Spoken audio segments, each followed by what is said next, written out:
John? Nakain ka ng hotdog, John? Oo. Pero isang luto na lang. Sige. Yun, pagdating ng jury house, sabi namin, hindi naman si Arnold yung natanggal. Sige, mag-prepare tayo. Welcome! Welcome! Magaling! Sobra! Expected ko kay Gino, parang galit na parang hindi niya alam kung ano nangyari.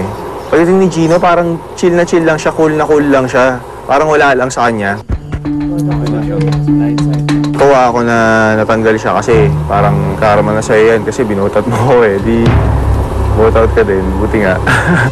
Sa tingin mo sino? Arnie. Arnie? Arnie, Mara, Betong May. Ba't sila kumanti ka? Are you sure about that? I'm sure. Sino kasama mong alliance? Casey. Ako, Casey pa rin. Oo. Casey. Tayong tatlo, di ba? Oo. Casey. Eh ngayon, nung lumalapit ka, pinalabas ni Arnie, nagsisinungaling ka daw. Sinabi mo daw na ako, ito ba yan, pinag-aaway mo daw kami tatlo. Sabi ni Arnold?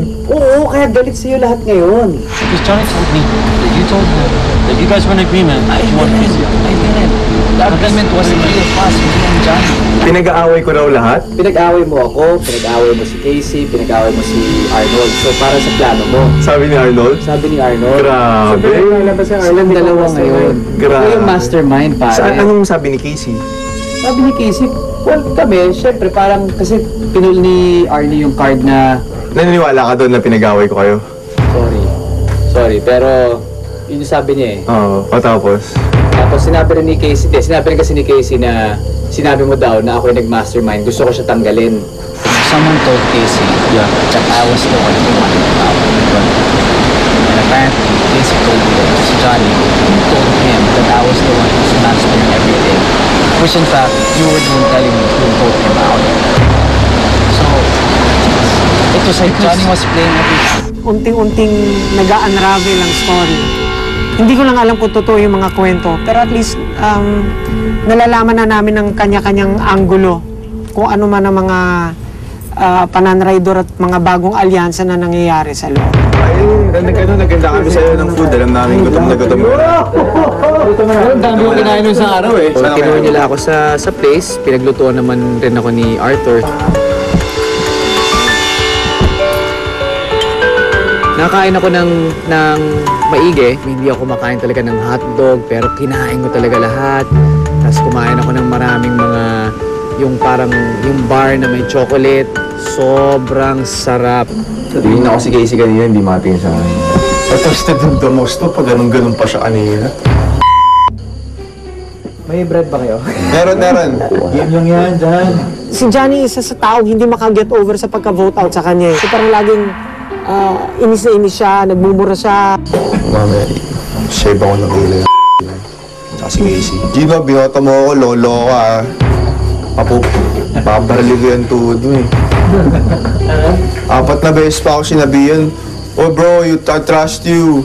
At ako, hindi ko kayo kayang, hindi ko kayo kayang i-vote out.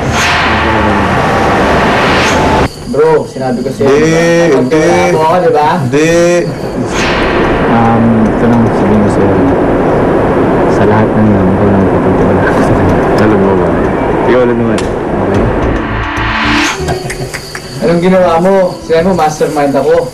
Naniwala ka naman. Saka pinagtiwalaan ko eh. Mukhang niloko lang tayo pareho. Ngayon, nakabaili ka naman. At that time, medyo layo na ako kay Gino eh. Kasi nakita ko na yung tunay niyang kulay. Hindi ko pala siya pwedeng pagkatiwalaan ng ganon. For Johnny, pasensya na ito lang ang kulay ngayon, but it's okay. So you can have this. Pink! My favorite color. Yun lang, Marky. Okay lang yan.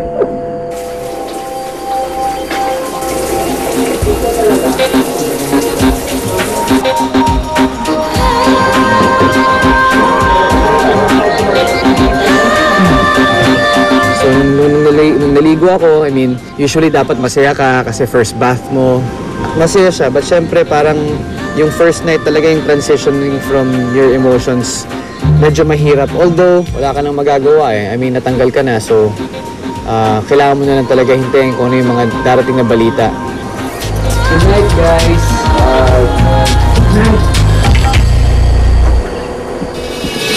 Susunod sa Survivor Philippines.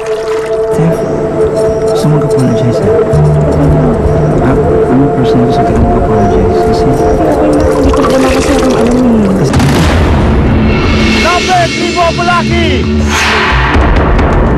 Well, today we have a reward challenge.